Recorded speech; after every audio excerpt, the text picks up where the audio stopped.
அதிமுக பொதுச் செயலாளர் எடப்பாடி பழனிசாமி தீநகர் சட்டமன்ற தொகுதி அதிமுக வேட்பாளர் சத்யாவை ஆதரித்து வாக்கு சேகரித்து வருகிறார். அந்த காட்சிகளை பார்க்கலாம். டாக்டர் பட்டம் கொடுத்துடலாம் ஸ்டாலின். எத்தனை தடவை தான் சொல்றது, தமிழ்நாட்டில் தேர்தல் நடக்குது. திரு ஸ்டாலின் அவர்களை தமிழ்நாட்டுக்கு வா, டெல்லியிலேயே வந்திருக்கிறாரு. ஏதோ டெல்லியில பயமாட்டு இருக்கு ஸ்டாலினுக்கு.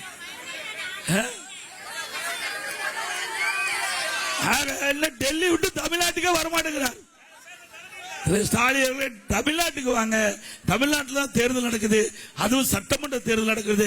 திராவிட முன்னேற்ற கழகம் என்ற மக்களோட ஆட்சி அகற்றப்பட வேண்டும் என்று மக்கள் முடிவு பண்ணிட்டாங்க. அதனாலதான் தமிழ்நாட்டில் சட்டமன்ற தேர்தலை பற்றியே பேச மாட்டேங்கிறார் ஸ்டாலின். அப்புறம் இந்த ஜனநாயக போரில் இன்னைக்கு அரசியல் விருப்பு வெறுப்பு அப்பாற்பட்டு திமுக ஓட்டு போடணுமா? ஏன் ஓட்டு போட்டதே இவ்வளவு கஷ்டத்தை அனுபவிச்சுட்டு இருக்கிறாங்க. திமுக ஓட்டு போட்டதா கஷ்டத்தை அனுபவிச்சுட்டு இருக்கிறீங்க. வெறுப்போடு இருக்கிறாங்க. திரு ஸ்டாலின் அவர்களே, மக்கள் வெறுப்போடு இருக்கிறாங்க.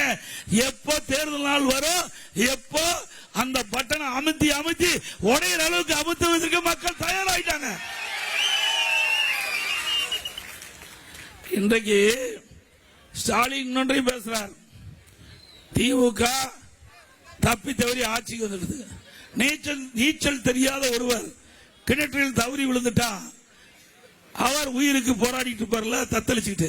அது மாதிரி ஆட்சி தெரியாத ஒரு விட்ட ஆட்சி போய் மாட்டிக்கிட்டு தமிழ்நாட்டு மக்கள் படாத பாடுபடுறாங்க.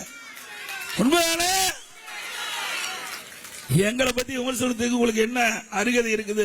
சிந்தித்து பாருங்கள். ஸ்டாலின் அவர்களே, நான் முதலமைச்சர் இருக்கும் போது கட்சியில எவ்வளவு பிரச்சனை உண்டாக்கி பார்த்தீங்க. அது மட்டும் இல்ல, இன்றைக்கு நான் முதலமைச்சருக்கு கடுமையான வறட்சி, சென்னை மாநகர மக்களுக்கு முழுமையான தண்ணீர் கிடைக்காத ஒரு சூழ்நிலை கூட வெளி மாநிலத்திலிருந்து வெளி மாவட்டத்திலிருந்து ரயிலில் தண்ணி கொண்டு தண்ணி கொடுத்து தாகத்தை தீர்த்த அரசாங்கம் அதிமுக.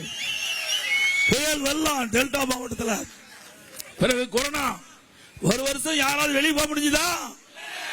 வீட்டிலே அடைபட்டி கிடந்தோம். அப்ப கூட மக்கள் ஒத்துழைப்பு கொடுத்தாங்க அதிமுக அரசாங்கத்துக்கு. விலை மதிக்க முடியாத உயிரை காப்பாற்றிய அரசாங்கம் அதிமுக அரசாங்கம். இப்படி மக்களை காத்த காரணத்தினால்தான் இன்றைக்கு மக்கள் எங்க மீது நம்பிக்கை வச்சிருக்கிறாங்க. இன்றைக்கு வல்லரசு நாட்டில் கூட இந்த கொரோனா வைரஸ் பரவல் இருந்து மக்களை பாதுகாக்க முடியல. ஆனா அந்த கொரோனா வைரஸ் தொற்று ஏற்பட்டு விட்டா அவர் உயிரிழக்க நேரிடும். அப்படிப்பட்ட சோதனையான நேரத்தில் கூட திறமையாக அரசு செயல்பட்டு விலை மதிக்க முடியாத உயிர்களை காப்பாற்றிய அரசாங்கம் அதிமுக. திமுக ஆட்சியில் வறட்சி வந்ததா, வெள்ளம் வந்ததா, புயல் வந்ததா, கொரோனா வந்ததா? ஒண்ணும் வரல. அப்படி வந்திருந்தா அந்த முதலமைச்சரே காணாது போயிருப்பார். இவர் அந்த கொரோனாவிலேயே போயிருப்பார்.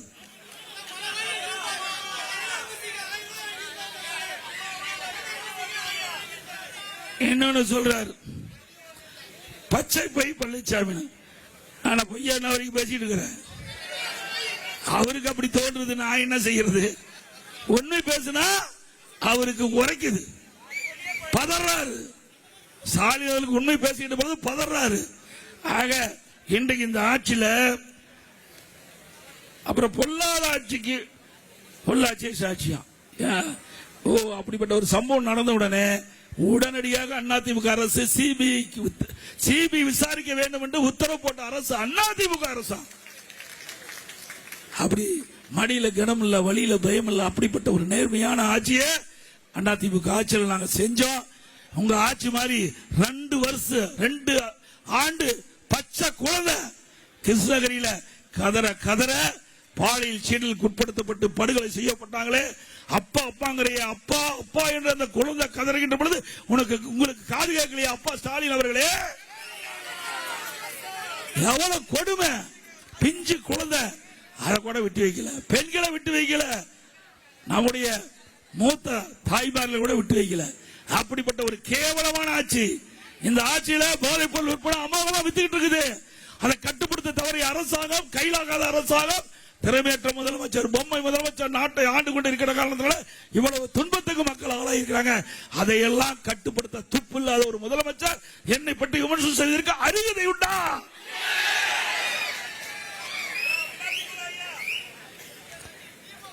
இன்றைக்கு அதிமுக ஆட்சி பொறுத்த வரைக்கும் ஒரு நல்ல ஆட்சி கொடுத்தோம். விலைவாசி உயராம பாத்துக்கிட்டோம்.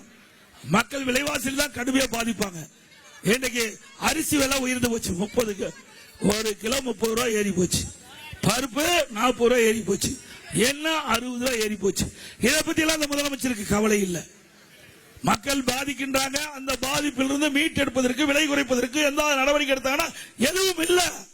நாட்டு மக்களை பத்தியே கவலைப்படாத முதலமைச்சர் வீட்டு மக்களை பெற்று வீட்டு மக்களுக்கு என்ன அதிகாரம் வேணும், என்ன கட்சியில பதவி வேணும் அப்படின்னு சிந்தனையில் இருக்கிற முதலமைச்சர் நாட்டுக்கு தேவையா?